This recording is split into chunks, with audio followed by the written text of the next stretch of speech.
에베소서 강의 두 번째 날 세 번째 시간 에베소서 5장 보도록 하겠습니다. 5장 1절을 보면 그러므로 사랑을 받는 자녀같이 너희는 하나님을 본받는 자가 되고 2절 그리스도께서 너희를 사랑하신 것 같이 너희도 서로 사랑 가운데 생활하라. 그는 우리를 위하여 자신을 버리사 향기로운 제물과 희생 제물로 하나님께 드리셨느니라 라고 합니다. 그리스도인의 삶의 모습이 어때야 하는가? 에베소 4장에서 하나가 되는 거에 대해서 구체적으로 말이나 행동이나 성품에 대해서 여러 가지 이야기를 했고요. 이제 또 삶의 모습에 대해서 이야기합니다. 그래서 하나님의 사랑을 받는 자녀는 어떤가? 그 결과가 하나님을 닮게 된다라는 겁니다. 이 정체성이 그 삶 존재를 규정하는 거죠.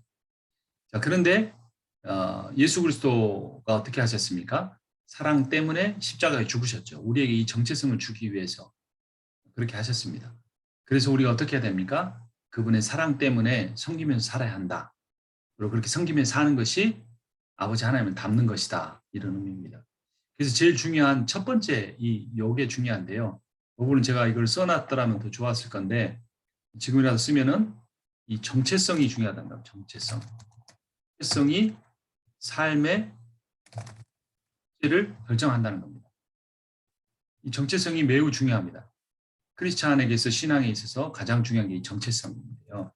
예수 그리스도도 그렇습니다. 예수님이 세례를 받으신 게 왕으로서의 즉위식을 의미하게 됐잖아요. 마가복음 11장 1절을 보면 1장 11절을 보면 이 하늘로부터 소리가 나기를 너는 내 사랑하는 아들이라 내가 너를 기뻐하노라 하시니라. 이 빨간 부분 너는 내 사랑하는 아들. 이게 예수님의 정체성을 하나님이 규정해 주신 거예요. 이게 이 곧바로 이어지는 예수님의 광야 시험을 이기게 하는 핵심적인 본질이었습니다. 자, 말씀에 대한 순종은 어디로부터 오느냐? 자기 정체성으로부터 옵니다. 내가 이걸 지켜야지 어떤 율법적 결단이 아니고 어떤 윤리적 실천이 아니고 자기 정체성으로부터 오는 거예요.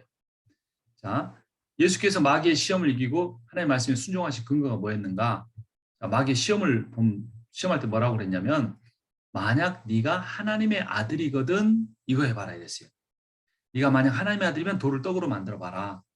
네가 하나님의 아들이거든 성령 꼭대기에서 뛰어내려 봐라 이러는 거예요. 그러니까 그냥 돌을 떡으로 만들어봐라 이러면 나 안 해. 그럼 되죠.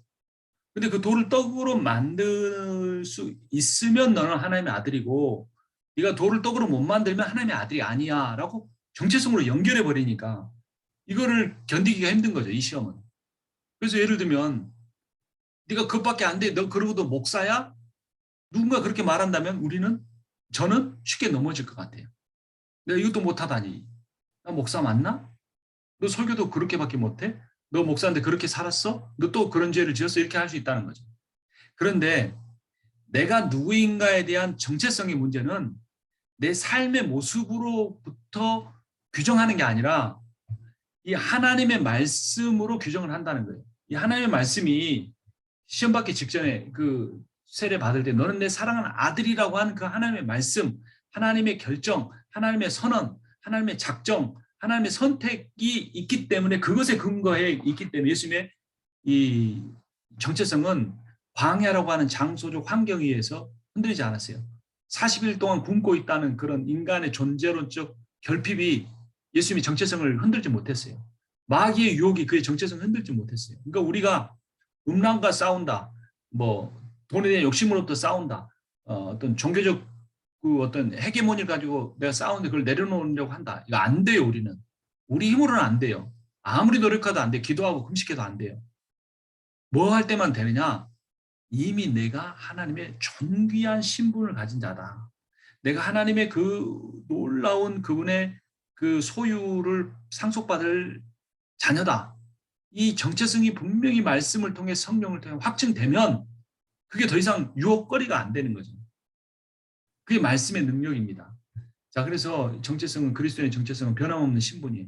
누가복음 15장 탕자의 비유는 탕자의 비유가 아니죠. 탕부의 비유라고 합니다. 사랑의 헤픈 아버지이죠. 그 사랑의 헤픈 아버지가 언제든지 아들이 돌아오면 잔치 벌이고 금가락지 끼워주고 신발을 신겨주기 때문에 신분의 변함이 없어요. 자, 그리고 우리는 세상에서 나그네로 산다 그랬잖아요. 이 말이 우리 이민자들에게는 호주든 미국이든 우리 이민자들에게는 참 마음에 와닿는 표현이에요. 나그네다. 참 쓸쓸하고 고향 돌아가고 싶은데 자, 그런데 뭐가 있습니까? 우리 정체성은 진짜는 어느 나라의 영주권자가 아닌 하나님 나라의 상속자라는 정체성이 분명하게 있는 겁니다. 그래서 이 순종과 사역을 위한 그 필요한 능력, 무한한 능력은 어디서 오는가? 하나님의 무한한 사랑에서 온다라는 겁니다.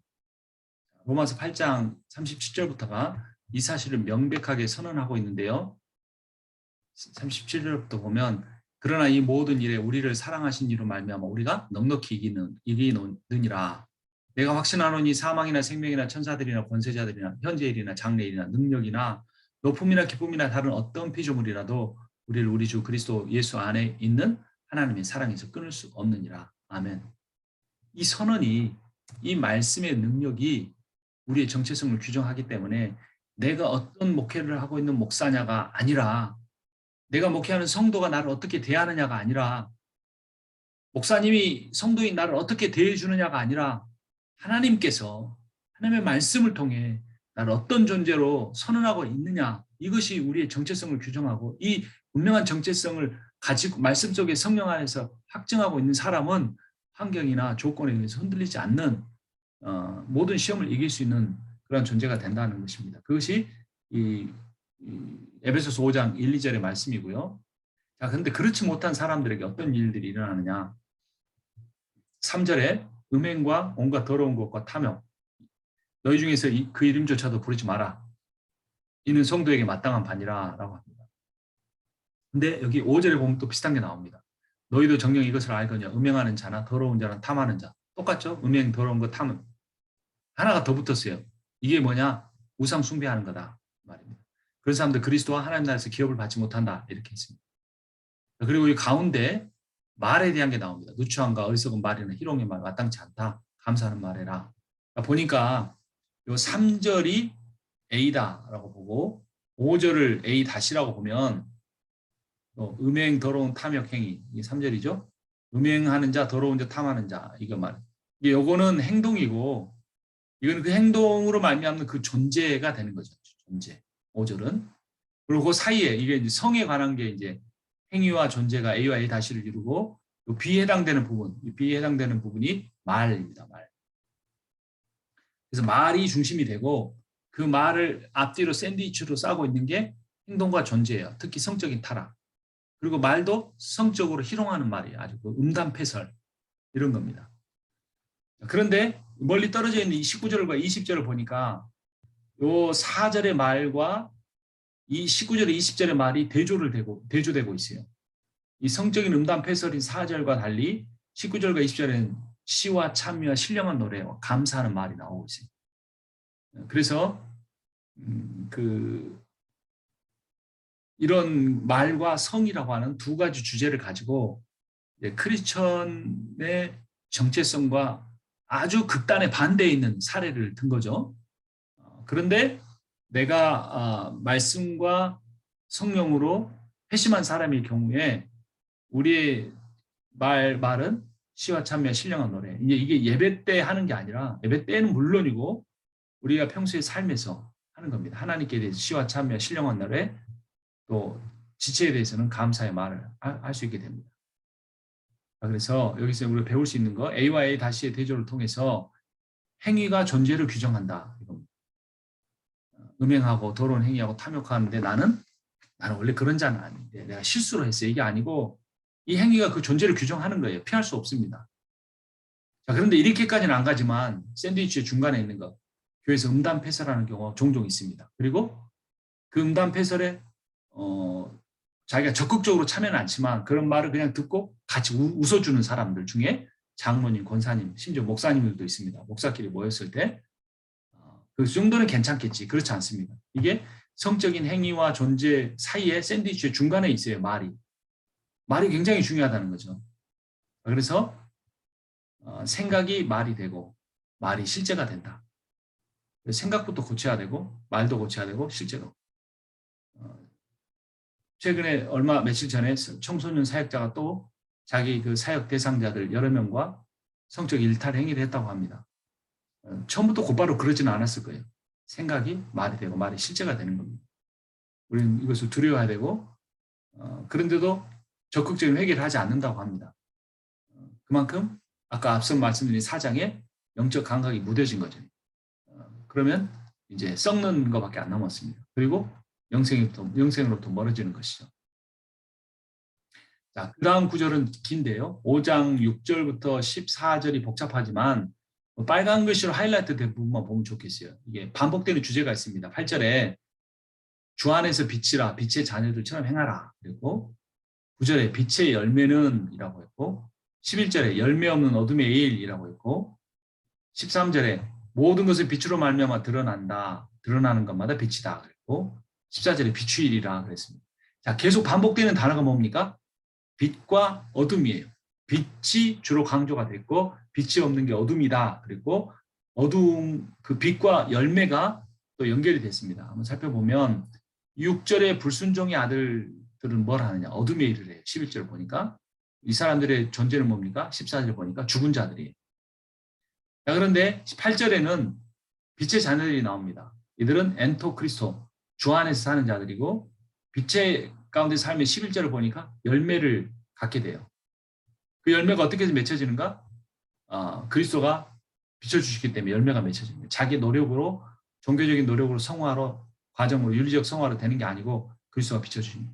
빛과 열매가 무슨 상관이 있습니까? 자연의 원리도 그렇죠. 식물이 자라는 거 제일 좋은 거 필요한 게 뭐죠? 빛이에요. 어두운 곳에서는 자라지 못합니다. 그리스도가 빛이라는 거, 열매에게 비춰져서 자라나게 하는 것. 그래서 주 안에서 자라날 수 있다는 겁니다. 그렇죠? 빛의 자녀라는 말을 계속 강조하는 건 결국 무슨 말을 하는 겁니까? 열매가 중요하다. 열매를 강조하려고 하는 겁니다. 그러면 그 열매를 맺기 위해서 어떻게 해야 되는가인데요.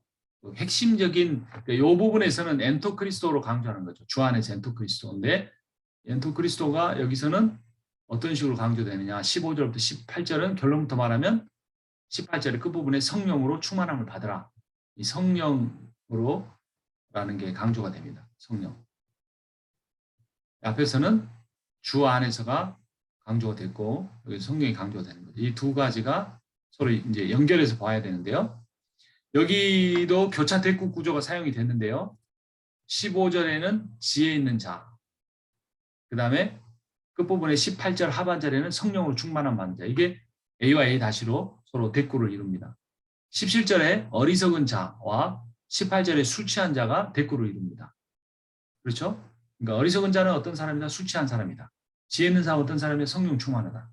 그런데 이 18절의 상반절과 하반절이 또 동일하게 대조를 이루는 거죠. 대꾸가 아니라 대조를 술 취한 것과 성령 충만.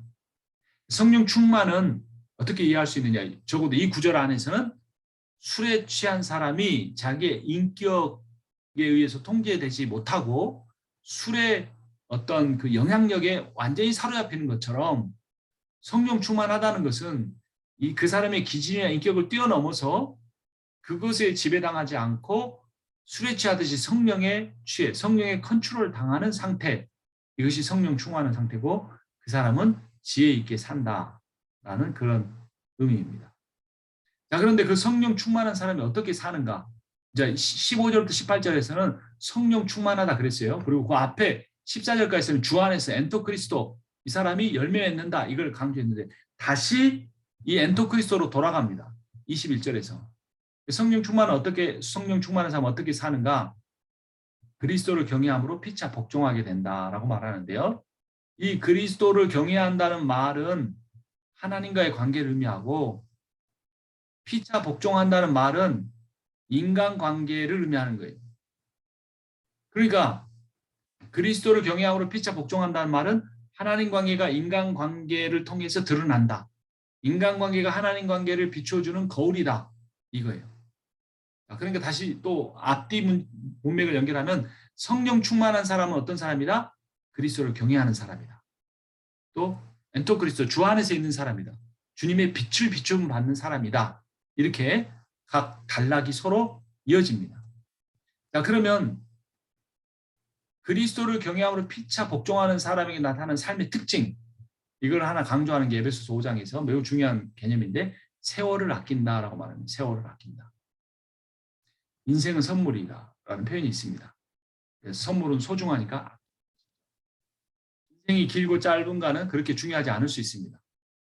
그 순간과 일상은 모두에게 공평하기 때문에 그것이 중요한 거죠. 모든 순간을, 모든 발걸음을 하나님과 동행하는 것. 이것이 세월을 아끼는 거고, 이것이 18절에 의하면 성령 충만한 것이고, 이것이 14절에 표현에 하면 엔토크리스도, 주 안에서 주의 빛을 비추임 받는 것이다. 이게 다 개념이 서로 연결되는 겁니다. 그럼 일상이 중요해서 세월을 아끼면 어떻게 되는가? 우리가 지지난주에 배웠던 데살로니가 말씀 생각납니다. 5장 16절부터 항상 기뻐하고 쉬지 않고 기도하는 것. 범사에 모든 일에 감사하는 것이 세월을 아끼는 겁니다. 그러니까 일상, 원 스텝, 스텝 바이 스텝을 주님과 함께 가면 기뻐하고 계속해서 기도하고 모든 일에 감사하는, 그게 세월을 아끼는 삶이고, 그것이 그리스도 예수 안에서 우리를 향한 하나님의 뜻이다라는 그런 결론에 이르게 됩니다. 그러면서 여기도 이제 일치되는 게 데살로니가전서 말씀에서도 요 모든 일상을 함께 하면서 하는 그 삶이 뭐하고 연결됩니까? 성령을 소멸치 않는 것. 성령을 소멸치 않는 것이 반대로 말하면 이 성령 충만한 삶이잖아요. 이 노란색으로 제가 하이라이트 하고 있는 거 있죠? 성령 충만한 거, 성령 소멸을 하지 않는 거 똑같고, 이것이 세월을 아끼는 것과 항상 기뻐하는 것이 똑같은 의미를 갖습니다. 이게 이제 빨간색으로 연결된 부분이죠. 자, 그러면 이렇게 성령 충만하고 성령 충만을 통해서 세월을 아끼고 엔토크리스도 주 안에서 사는 그것으로 그 삶이 결국에 맺는 열매는 무엇인가? 이 열매는 뭐냐면 결국 그 열매는 사랑이다라는 사랑. 이게 데살로니가 전서에서 강조가 많이 되었던 것이고, 에베소서에도 뒷부분에 가면 나오는데 결국 사랑입니다. 사랑. 상가 누구에게든지 악으로 악을 갚지 말고 서로 대하든지 모든 사람을 대하든지 항상 선을 따르라. 선을 행하는 것, 사랑으로 이기는 거죠. 그래서 결론은 뭐냐? 이 에베소서 5장 전반부의 결론은 세월을 아껴라. 사랑할 시간도 부족하다라는 겁니다. 우리가 미워할 시간이 없어요.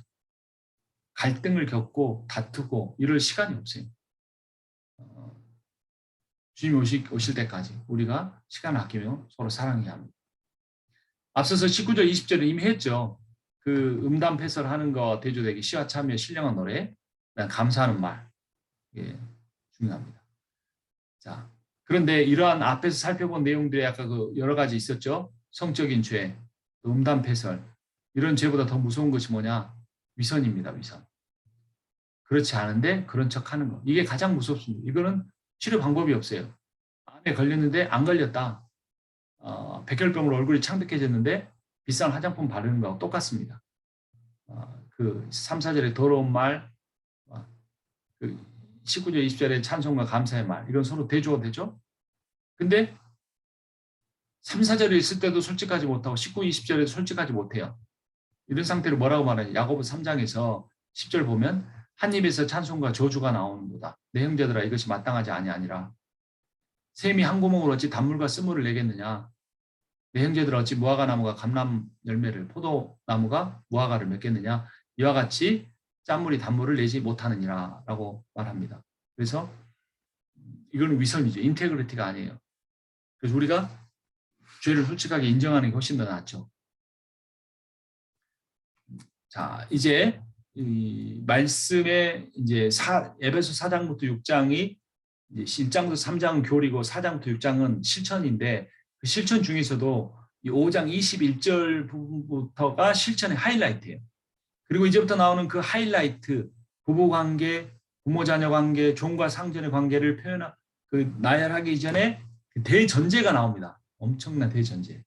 21절인데요. 이게 에베소서의 그 생활에 관한 적용 중에 가장 중요할 수 있습니다. 그리스도를 경외함으로 피차 복종하는 것. 자, 그리스도를 경외함으로 피차 복종하는 이 박스 안에 보면 이게 뭐냐면 관계 원리입니다. 우리가 어떻게 인간관계를 잘할 수 있는가? 그리스도를 경외하는, 신앙이 있어야 되는 겁니다. 관계가. 이게 관계 원리고요. 그리스도를 경외함으로 피차 복종하는 결과가 나왔으니까 관계 원리고 우주의 원리가 있습니다. 우주의 원리. 우주의 원리는 9절부터 읽어보면요. 그 뜻의 비밀을 우리에게 알리신 것이요. 그의 기뻐하심을 따라 그리스도 여기서 제가 좀 글씨가 좀 빠진 것 같은데요. 죄송합니다. 빠진 게 아니고 그 뜻의 비밀을 우리에게 알리신 것이요. 그의 기뻐하심을 따라 때가 찬 경륜을 위하여 예정하신 것이다. 그런데 제가 이 중간에 말을 삽입해 놓고 잊어버렸어요. 이 비밀이라는 게 있는데 비밀이라는 단어, 경륜이라는 단어가 있는데 거기에 이게 수식이 돼야 한다는 겁니다. 그리스도, 엔토 그리스도라는 표현이. 그리스도 안에서의 비밀, 그리스도 안에서의 경륜 이걸 말하는 겁니다. 여기 밑에 있는데 제가 굳이 거기 강조해서 넣었어요. 10절도 읽어보면요. 하늘에 있는 것이나 땅에 있는 것이 다 그리스도 안에서 통일되게 하려 함이라. 자, 이 관계의 원리에 있어서 누가 나왔습니까? 그리스도가 나왔죠. 우주의 원리에 있어서 누가 나왔습니까? 그리스도가 나왔어요. 그래서 이 우주의 원리는 온 우주 만물이 예수 그리스도 안에서 통일되는 것. 이건 무슨 말이냐면 예수 그리스도의 통치가 온 우주에 미치게 되는 거예요. 이게 우리가 바른 삶을 살아가는 데 있어서 매우 중요한 원리고 그 원리를 우주의 원리라고 말합니다. 이게 무슨 의미인지 좀 더 가서 보기로 하고 그 우주적 원리뿐만 아니라 그리스도와 관계를 잘 갖는 관계 원리도 있습니다. 자, 이제 내용을 한번 살펴보면요. 5장 21절에 보면 이제 5장 21절이 그리스도를 경외함으로 피차 복종하라는 말씀이잖아요. 그러니까 이 대전제를 가지고 보면 아내만 남편에게 복종하는 것이 아니고 서로 복종해야 한다라는 겁니다. 서로 복종해야 한다. 그리고 아내가 남편에게 복종하는 전제는 남편이 그리스도에게 복종하는 것을 전제로 한다. 그리고 세 번째, 아내의 뜻이 그리스도의 뜻에 더 가까우면 남편은 아내를 통해 드러난 그리스도의 뜻에 복종해야 한다. 이런 겁니다. 그러니까 이 성별의 문제가 아니라는 거예요. 성별의 문제가. 둘 중에 누가 그리스도의 뜻을 줬느냐 이게 중요한 거죠. 그 형식상으로는 조금 특히 우리 한국의 유교 문화니까 남편을 좀 세워주는 건 필요하죠. 웬만한 거면 남편 뜻을 따르려고 하는 게 좋겠지만 그게 성별에 의해서 완전히 선이 그어지는 건 아니라는 겁니다. 그리스도를 경외함으로 그랬으니까 그리스도가 기준이 돼야 됩니다. 자, 복종이라는 단어의 의미를 좀 살펴봤고요. 그 다음에 이제 비밀이라는 단어, 이 비밀이라는 단어를 좀 보면 미스테리우스인데 32절에 이 비밀이 크도다 나는 그리스도와 교회에 대하여 말하노라. 9절뿐만 아니라 32절에서 또 나왔어요. 이 말씀이. 에베소 1장 9절뿐만 아니라 또 5장 32절에도 이 말씀이 나왔습니다. 그래서 이 그리스도와 교회, 빨간 글씨가 여기 보면 그리스도와 교회로 나와 있죠. 이게 매우 매우 중요합니다. 이제 지금부터 좀 더 중요한 이야기를 하려고 하는데요. 그러니까 남편과 아내 이야기를 하는 줄 알았어요. 남편과 아내 이야기를. 그런데 21절에서도 그리스도를 경외함으로 피차 복종하라는 말이 이상하게 나왔어요. 거기서 좀 의심이 갔는데 마지막에 32절에 보니까 비밀이란 말을 또 사용하면서 그리스도와 교회에 대해서 이야기하고 되는 거예요. 남편과 아내의 관계가 아니라 그리스도와 교회의 관계라는 거예요. 자, 남편과 아내의 관계에서는 뭘 이야기했습니까? 남편은 아내를 사랑하고 아내는 남편에게 복종해라. 이건데 이게 보니까 하나님과 자기 백성 사이의 일이에요. 그렇죠? 자, 그리고 이게 남편과 아내가 그리스도와 교회의 관계라 그랬을 때 이걸 좀 확장해 보면 삼위일체와 남자 여자의 관계가 나타나요. 이게 창세기에 나옵니다. 이게 내용이 무슨 내용인지 보겠는데요. 이 삼위일체는 결국 하나님을 말하고 남자와 여자는 하나님 형상을 의미합니다. 하나님과 하나님 형상 이야기를 보면 창세기 1장 27절을 보면 연합에 대한 이야기가 나오는데 하나님이 자기 형상 곧 하나님 형상대로 사람을 창조하시되 남자와 여자를 창조하셨다라고 이야기합니다. 잘 보셔야 돼요. 하나님의 형상대로 창조를 했는데 이 하나님의 형상대로 창조했다는 말이 뭐냐 보니까 남자와 여자로 창조했다라는 거예요. 하나님 형상이라니까 막 신적이고 거룩하고 이런 건 줄 알았는데 그게 아니고 하나님 형상이란 말은 뭐냐면 성부, 성자, 성령 이걸 핵심적으로 이야기하는 거예요. 근데 성부, 성자, 성령은 세 인격인데 완전한 연합을 이루었잖아요. 남자, 여자도 한 인격, 두 인격인데 남자, 여자가 완전한 인격을 이루는 거예요. 연합이라는 겁니다. 이게 창세기 1장 27절의 해석이에요. 28절은 어떻게 말하느냐. 하나님이 그들에게 복을 주시며 하나님이 그들에게 이르시되 생육하고 번성하여 땅에 충만하라. 땅을 정복하라. 바다의 물고기와 하늘의 새와 땅에 움직이는 모든 생물을 다스리라 하시니라. 하나님의 속성이 두 번째는 뭐냐면 통치예요. 통치. 하나님 통치자세요. 창조자기도 하지만 하나님 형상대로 지음받은 인간이 하나님의 대리 통치자로 부왕으로 세컨 킹으로서 온 우주 만물을 다스리는 거예요.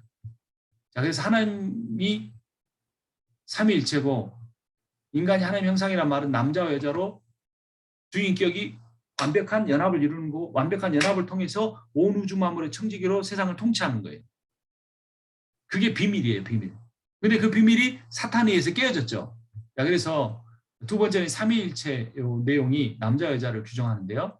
삼위일체는 뭐냐면 창세기 2장 22절 여호와 하나님이 아담에게 취하신 그 갈빗대로 여자를 만드시고 그를 아담에게로 이끌어 오시니 아담이 이르되 이는 내 뼈 중에 뼈요 살 중에 살이라 이것을 남자에게 취하신즉 여자라 부리라.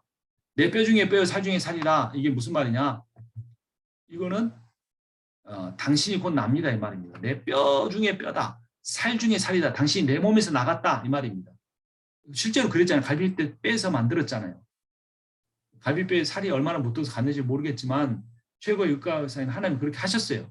그러니까 하와를 보면서 다른 말을 한 게 아니라 넌 당신 나야. 나에게서 나갔어라고 하는 거죠. 다시 연합을 해야 되는 거예요.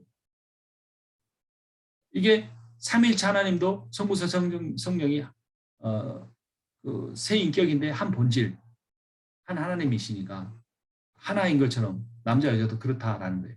그래서 그런데 이렇게 당신이 납니다라는 표현 다음에 뭐가 있어요? 이러므로 남자가 부모를 떠나 그의 아내와 합하여 둘이 뭐를 이룰지니라?